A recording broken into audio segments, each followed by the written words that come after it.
Assalamualaikum warahmatullahi wabarakatuh. Alhamdulillahi wahdah, wassalatu wassalamu ala as-sayyid al-kamil bil fadail alladhi khassastahu fil azali bisahibi jami'i sifatil kamaliyah al-munfaridi fi khalqihi wa khuluqihi bi ashrafil khususiyah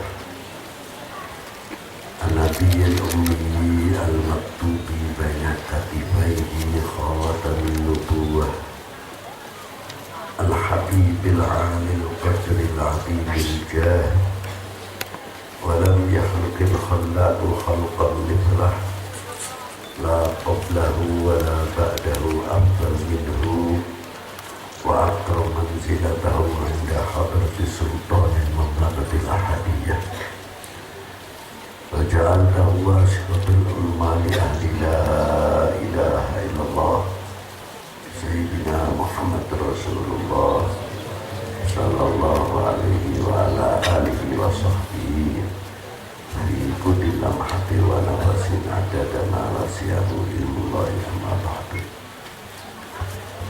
Qala al-musannifu sudah berbicara, sudah berkata di musannif pengarang daripada kitab Jami' Ushulil Awliya Sidi Syekh Ahmad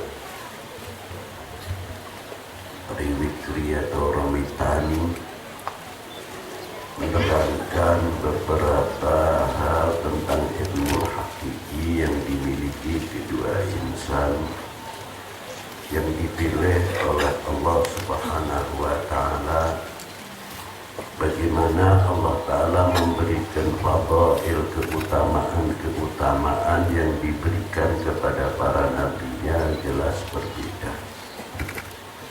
Jangankan lagi kepada para nabinya, sampai kepada para aulia, para ulama sholihin pun juga fadail diberikannya juga berbeda.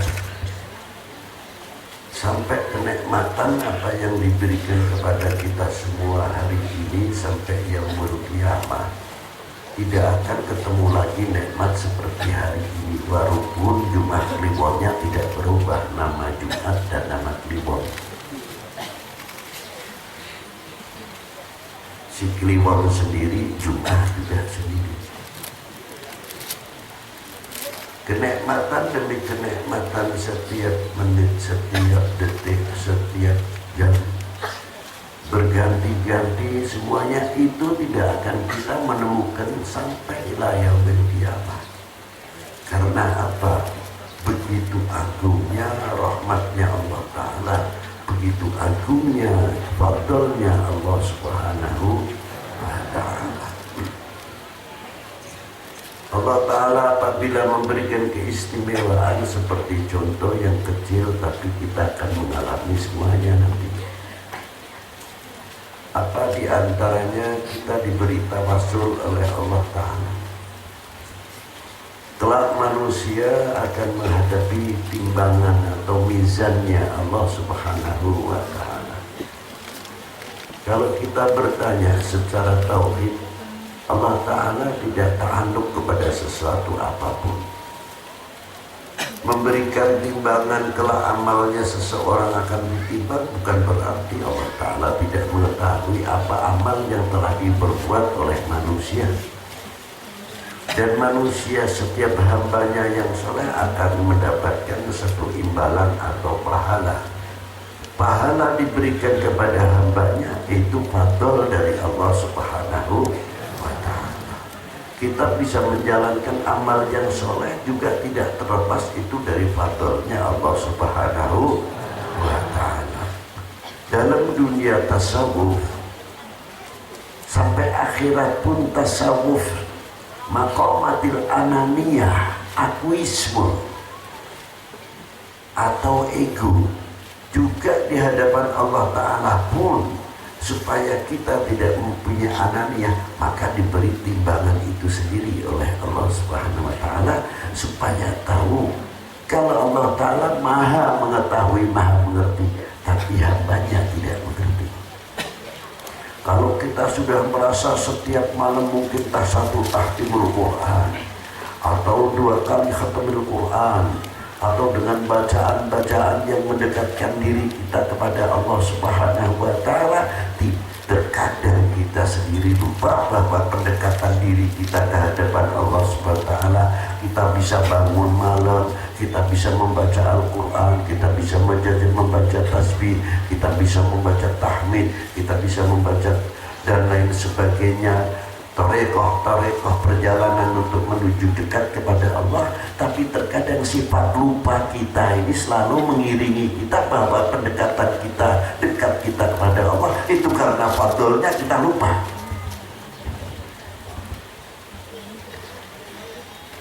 Kita banyak lupa kepada Allah Subhanahu wa Ta'ala. Ini penyakit kita yang kita tidak sadari.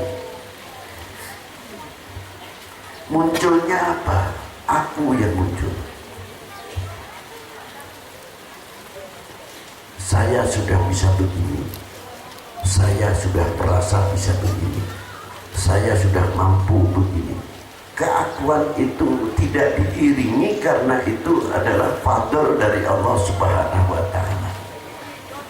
Padahal kalau kita ngomong dalam bahasa tasawuf atau bahasa filosofi mengatakan aku, kami, semuanya itu tidak abadi. Kalau orang itu sudah mati, akunya kemana? Ma'asalamah, bye-bye. Aku yang abadi semua siapa? La ilaha illa ana. Kecuali tidak ada zat yang wajib aku, yang wajib engkau sembah, melainkan aku yang tidak pernah melentur akunya. Al-awalu bila ibtidak wal akhiru bila intiha, qadimun wastihalatuhu minal adam, al-hayyul qayyumud da'imul baqiyul ladzi la yamutu wa la yanam, wa ma yata'allaqu bizaman wa la yahtaju ila makan, as-sami'ul basirul mutakallimu la yahtaju ila bayan, subhanallah subhanalladzi munazzahun an musyabbahatil aqwam.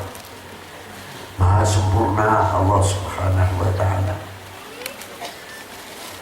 Akunya Allah Ta'ala abadi, akunya kami hawadith, akunya kami makhluk, akunya kami dhaif. Kalau sudah begitu mau ngomong apa?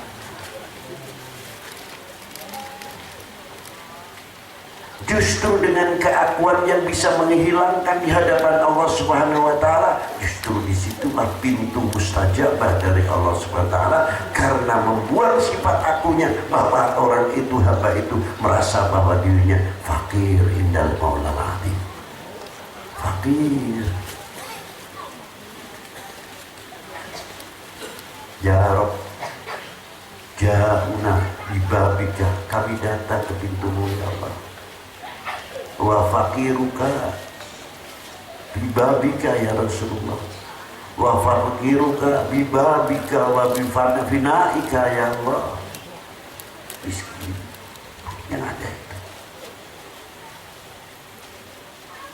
Kelak di yaumil akhir, ketika kita menghadapi timbangan Allah, supaya kita membuka mata lebih jauh. Apa yang kamu perbuat dalam dunia ini, sudah mampu begini, sudah mampu begini, sudah mampu begini,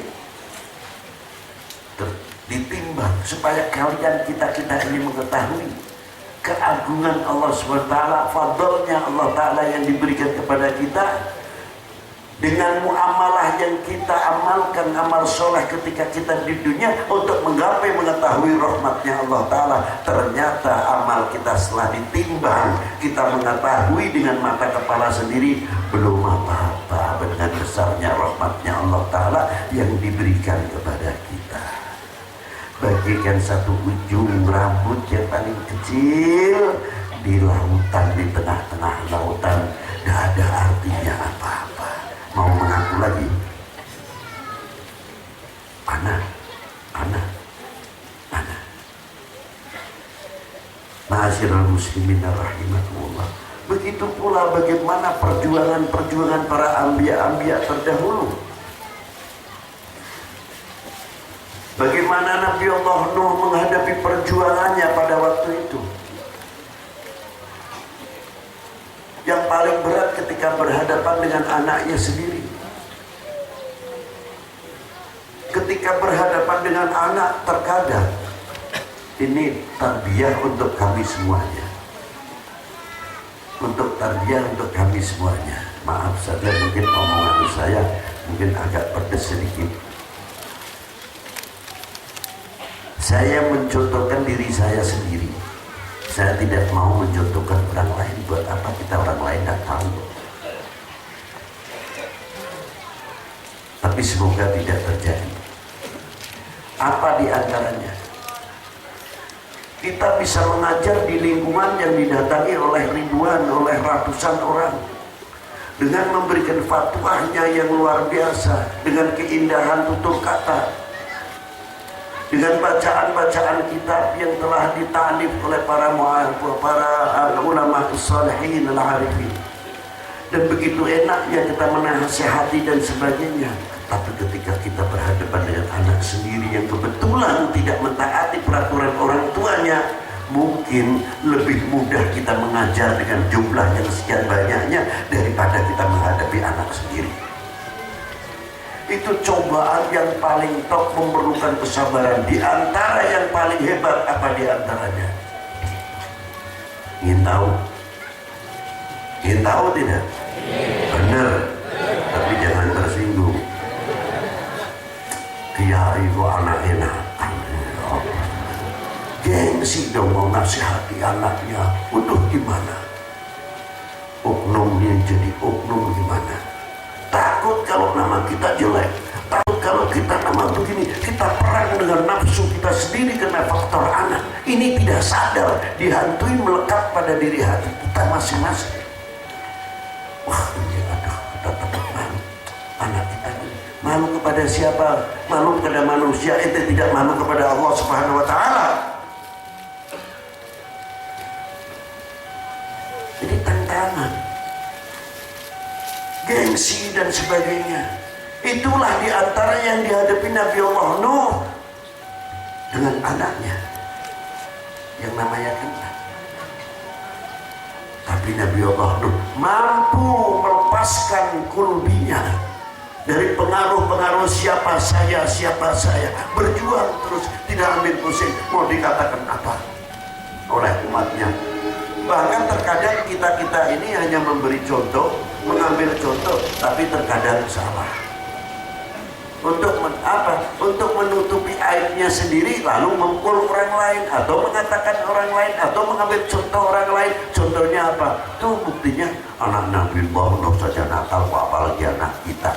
Si Bahnur itu terkadang bicaranya begitu. Jadi seolah-olah dia rasanya, oh kayak Nabi Allah Nuh sendiri. La ilaha illallah Muhammad Rasulullah SAW.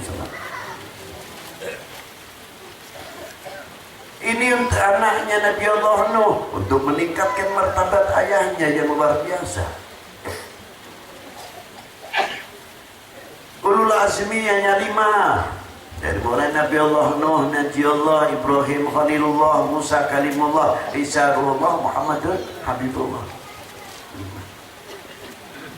Dari pembesar ulil azmi adalah Nabiuna wa Maulana Muhammadin sallallahu alaihi wasallam. Percontohan yang sangat luar biasa apa yang dihadapi, tapi hebatnya yang Maha Kuasa menggunakan kalimah yang luar biasa. Tetap menjaga keistimewaan kebesaran Nabi Allah Nuh. Dengan apa ayatnya? Tidak mengatakan innahu laisa min abna'i, dia bukan anakku, tidak, dibawa oleh Allah innahu laisa min ahli. Halusnya Allah Ta'ala kepada kekasihnya, begitu hebatnya, begitu akhlak dan adabnya sang pencipta kepada Rasulnya, kepada nabinya, kepada kekasihnya. Innahu laisa min ahli. Luar biasa. Saya kagum dengan ayat ini. Sesungguhnya mereka bukan keluargamu ya Nuh. Bukan mengatakan sesungguhnya mereka bukan anakmu. Keluarga, keponakan bisa, anak kandung bisa, anak ponakan bisa, santri yang diam ditinggal di rumahnya bisa, anak adopsi juga bisa diangkat oleh Allah Ta'ala. Anak adalah anak apapun, anak bukan Nabi dan Rasul. Yang Nabi Rasul adalah bapaknya. Nah itulah, innahu laisa min ahli, ada di sini hebatnya. Itulah. Begitu pula apa yang terjadi kepada baginda Nabi sallallahu taala alaihi wasallam. Bagaimana Nabi Allah Sayyidina Maulana Muhammadin sallallahu alaihi wasallam menghadapi pamannya sendiri seperti Abi Lahab. Jangan dikira Abi Lahab tidak mengetahui bahwa Rasulullah itu benar, ngakui, jangan dikira tidak. Cuma tidak percaya atas nubuah apa yang dibawa oleh baginda Nabi SAW, dan dia sudah mengerti. Sifat Abi Lahab adalah sifat bapak.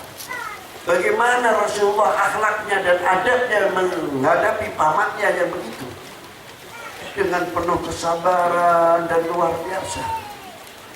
Rasulullah mengerti bahwa taufik wal hidayah bukan di tangan para nabi, taufik wal hidayah bukan di tangan para rasul, taufik wal hidayah bukan di tangan para wali, taufik wal hidayah bukan di tangan malaikat, taufik wal hidayah tidak di tangan manusia, dimutlak di kehendak Allah Subhanahu wa taala. Kita melangkah untuk mengajak dan ikhtiar untuk mendapatkan taufik wal hidayah.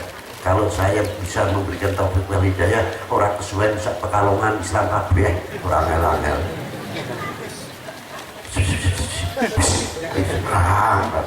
Enak angel-angel temen. Itu satu contoh untuk menunjukkan ibrah untuk kita semuanya. Tapi hebatnya Allah Subhanahu wa taala ketika memberikan khabar, tidak ada dhamir ataupun mukhatab. Karena siapa? Karena apa? Karena Allah Ta'ala menghormati kekasihnya. Siapa? Nabi Maulana Muhammadin sallallahu alaihi wasallam. Walaupun Abi Lahab demikian apapun paman Nabi, maka suratnya yang datang, tabbat yada Abi Lahab wa tabbat ma aghna anhu maluhu wa ma sayasla naran dzata lahabin wa imra'atuhu hammalatal hatab fi jidha hablum min masad. Tidak pakai dhamir langsung atau mukhatab, tidak, kasih khobar ayatnya. Karena apa? Takdiman kepada Nabiuna Maulana Muhammadin sallallahu alaihi wasallam. Bahkan ulama-ulama yang besar-besar kalau baca surat Tabat tidak mau baca keras. Hak ngerti kalau ini wahyu min Allah, tapi takdiman sejahat-jahatnya bila paman Nabi. Jadi kita membaca surat Tabat tidak keras karena takdiman kepada baginda Nabi sallallahu alaihi wasallam. Itu akhlak dan adab yang dimiliki oleh baginda Nabi sallallahu alaihi wasallam. Begitu pula bagaimana ketika Rasulullah berhadapan di Taif, sampai giginya Rasulullah patah separuh kena lemparan batu waktu di Taif. Kalau mau dibalik, bus malaikat Jibril sudah turun, malaikat yang jaga gunung tinggal nunggu perintah baginda Nabi SAW. Tapi Rasulullah tidak mempunyai sifat itu. Allahumma hadil qaumi fa innahum la ya'lamun.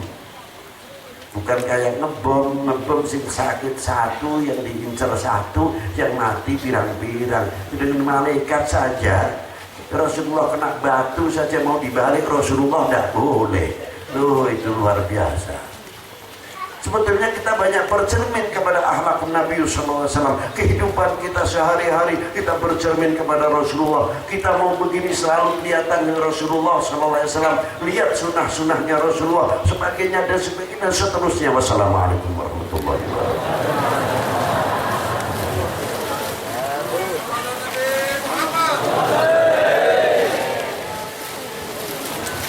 Sabar dikit-dikit wani